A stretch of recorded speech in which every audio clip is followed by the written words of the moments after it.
πρέπει πάνω απ' όλα να προστατεύσουμε την έδρα μας. Ο Παναθηναϊκός έχει ανάγκη τη στήριξή σας. Μην δημιουργούμε προβλήματα στην ομαλή διεξαγωγή του αγώνα.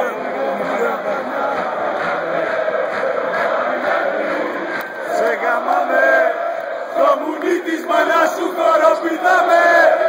Μαρινάκι, σε γαμάμε, στο μουνί της μανάς σου χοροπηδάμε. Μαρινάκι, σε γαμάμε, στο μουνί της μανάς σου χοροπηδάμε.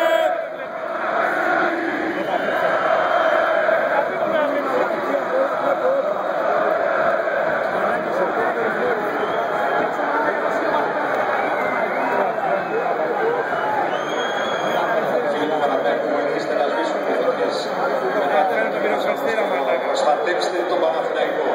Θα πάμε στο video και θα πούμε αυτή.